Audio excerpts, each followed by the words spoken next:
Doctor Manmohan Singh को एकादश पुरी जिला कांग्रेस कमिटी पक्षर स्मृतिचारण सभा अनुष्ठित हो जाएगी। आज सकाळ 11:30 समय पुरी जिला कांग्रेस कार्यालय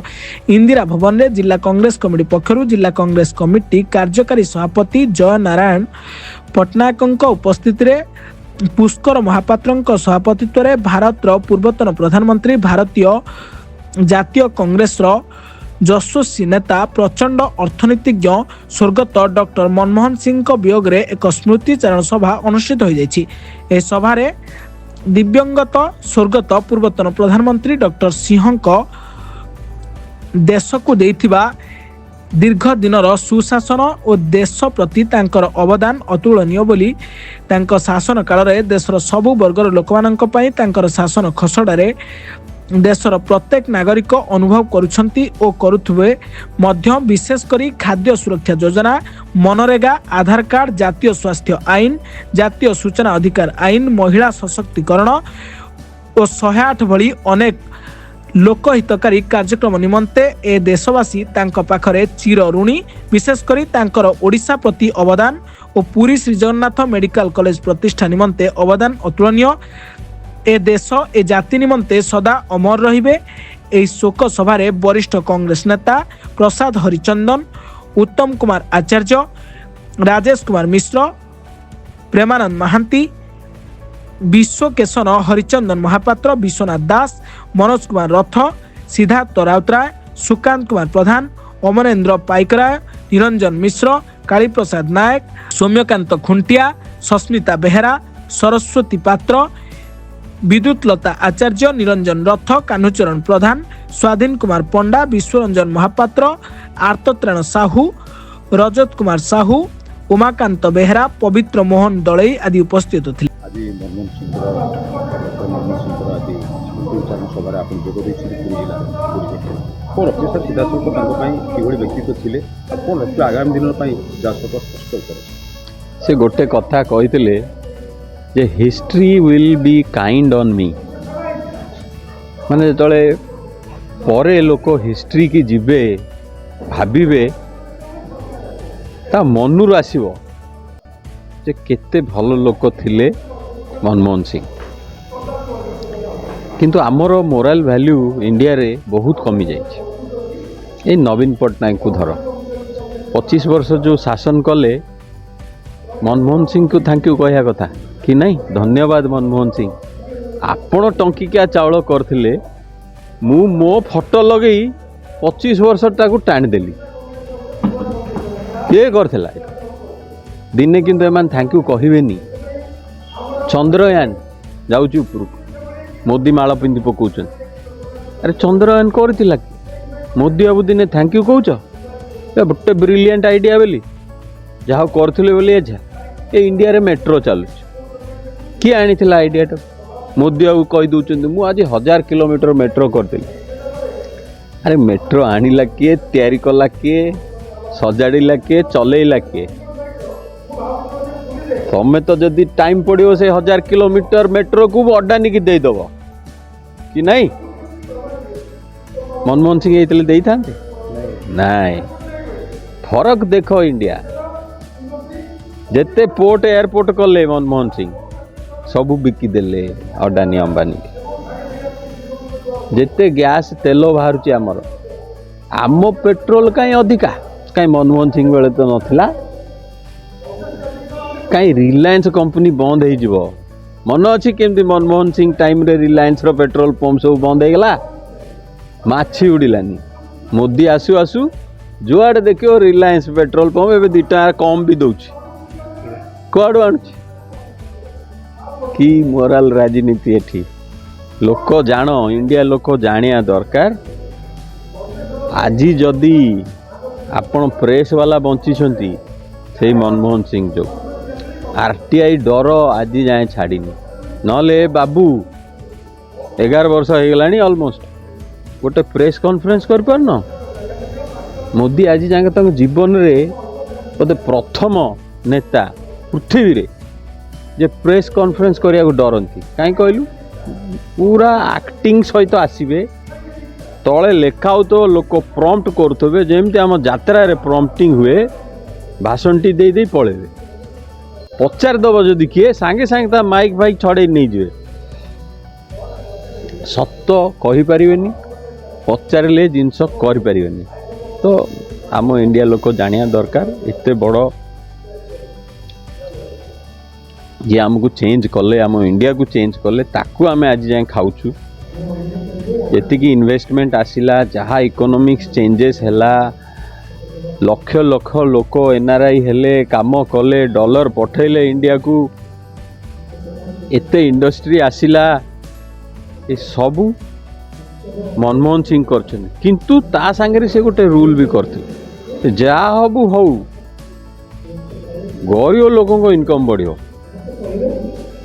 मिनिमम ग्यारंटी से देते तम इनकम टा बढ़ियो से बाकी जा हो किंतु ये बाबूंकर अच्छी जीएसटी लगे पैसा खाइले लोकंकर जो खुशी ता टैक्स रे पड़ुची अरे गोटे साबुन किण 18% दब से साबुन लगेला बेलू तुम बाध्यनी यही है सिचुएशन इंडिया रो ये मोदी आमे समस्ते शिखिबा तांकर जो से जो बाट देखई थिले से बाटरे कांग्रेस अच्छी रहिबो आउ गोटे इनक्लूसिव ग्रोथ हम इंडिया समस्ते ग्रो करेंगे समस्त इनकम बढ़ो तापी मनमोहन सिंह को मन पकेबा मन पकाउथिबा सर ओडिशा रे गोटे जिनस देखा देछि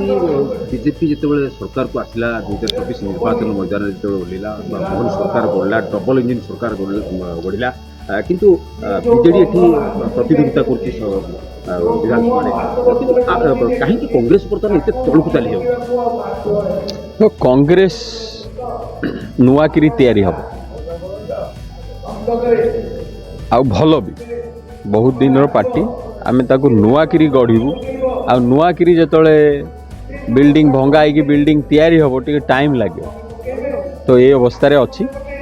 आउ ये जो बीजेडी वाला भी एबे जो पार्टी फिटुची तांकर ये खाली छोटकाटिया जिनस ये बड़ जिनस उठाऊ ना कहीं बड़ जिनस एमाने इनवल्व निजे कहीं कौ दिन एमाने कहले वाटर प्रोजेक्ट रे 37,000 कोटी टंका आज्ञा चोरी हो जाइए आज्ञा विजिलेंस ईडी लगातु कहीं आगर नेतारू तो बाहर कहीं चोरी तो ओडिशा लोकंर होइछि ना नाई आम खणी 3 लाख कोटी टंका चोरी हो जाइए जहाँ जी जी नहीं ताठू आज्ञा पैसा रिटर्न आसू नाई आम बाली 18,000 कोटी लेखे वर्ष को खाईगले जो माने से माफिया से अच्छा आज्ञा धरतु कहीं आग पार्टी बाहर तो कहीं भाई एमाने निजे करचंती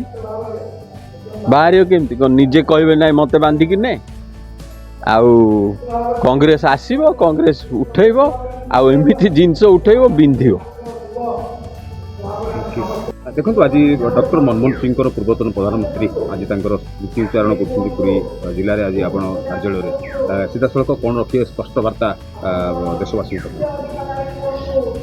आज ये मनमोहन सिंह पूर्वतन प्रधानमंत्री मनमोहन सिंह स्मृति सभा कांग्रेस ऑफिस आमर पूरी ये स्मृति सभार उद्देश्य है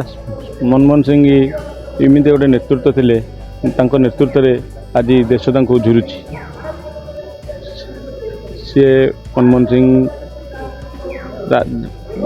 डायरेक्ट राजनीति न आसले मैंने परोक्ष राजनीति आसते सी जो आमर गवर्नर थे रिजर्व बैंक गवर्नर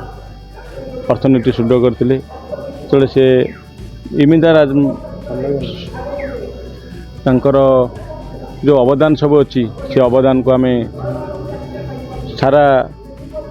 विश्व भी मन पकेबा से अवदान है आरटीआई आज गोटे आरटीआई द्वारा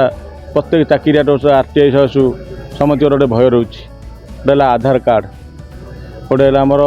सर्वशिक्षा अभियान सभी पढ़े गोटे आमर एनआरजीएस काम समस्ते काम पाइबे जीवन जीविका बंचई पारे गरीबों आउर अनेक सकाशु आज देश आमर एत बाट पहुँच पारी अवदान को जिते कहले भी सर ना सी अल्प कथा कहती काम किंतु अधिक करती सी थिला बेले आपण मान आदानी अंबानी कमती ନାଇଁ କୁତା ପରିକା 6 କିଲୋ ଦୂରରେ ରୁହନ୍ତି ତାଙ୍କ ପାଖକୁ ସାମ୍ନା କରିବାକୁ ଆସନ୍ତିନି ତାଙ୍କ ବେଳେ। ଏବେ ଆଦାନୀ ଆମ୍ବାନୀ ଏବେ ବିଜେପିର ବନ୍ଧୁ, ସେତେବେଳେ ସେ ବନ୍ଧୁ ଆସୁନଥିଲେ କାରଣ ସେ ଦେଶ ପାଇଁ ଥିଲେ। ସେ ଦେଶର ଇଏ ଯେଉଁ ମାନେ ଦେଶର ଲୁଟୁଛନ୍ତି ଲୁଟରଙ୍କ ପାଖରେ ନଥିଲେ, ସେ ଗରିବ ଲୋକଙ୍କ ପାଖରେ ସାଥୀ, ଗରିବଙ୍କ ସାଥୀ ଥିଲେ। ଏବେ ଏବେ ଯେଉଁ ମୋଦି ସରକାର ସିଏ ହେଲେ 4-5ଟି ବନ୍ଧୁ, ଧନୀଙ୍କର ବନ୍ଧୁ, ସେ ଗରିବଙ୍କ ବନ୍ଧୁ ନୁହେଁ, ଆପଣମାନେ ଜାଣିଥିବେ। ସେଥିପାଇଁ ଆଜି ତାଙ୍କର ଉଦ୍ଦେଶ୍ୟରେ ଆମ ପୁରୀ କଂଗ୍ରେସ ଭବନଠାରେ ଆୟୋଜନ ହୋଇଥିଲା। ମୁଁ ଗୁରୁବାଳ ସରପଞ୍ଚ ହିସାବରେ ମୁଁ ମୋର କର୍ମୀମାନେ ଆସିଥିଲୁ। ତାଙ୍କର ଅବଦାନକୁ ଆଗକୁ ନେଇ ଆମ ବର୍ତ୍ତମାନ କଂଗ୍ରେସ ସଂଗଠନ କେମିତି ଆଗକୁ ଯିବ ସେ ବିଷୟରେ ଆଲୋଚନା ବି ହେଇଛି। ଆଉ କଂଗ୍ରେସର ପରିସ୍ଥିତି ଯେଉଁ ଦୟନୀୟ ଅବସ୍ଥା ପୁରୀରେ ଅଛି ତାଙ୍କୁ ସଂଗଠିତ କରିବ ବୋଲି ଆଲୋଚନା ଆମର ଚାଲିଛି। ମନମୋହନ ସିଂ ତାଙ୍କ ନେତୃତ୍ୱ, ତାଙ୍କର ଅନ୍ତରାତ୍ମା ପାଇଁ ଆମେ ଶ୍ରୀ ଜଗନ୍ନାଥ ପାଖରେ ପ୍ରାର୍ଥନା କରୁଛୁ। ପୁରୀରୁ ରମେଶ ସାହୁଙ୍କ ରିପୋର୍ଟ, ପ୍ଲାକେଟ୍ ନ୍ୟୁଜ୍ ଓଡ଼ିଆ।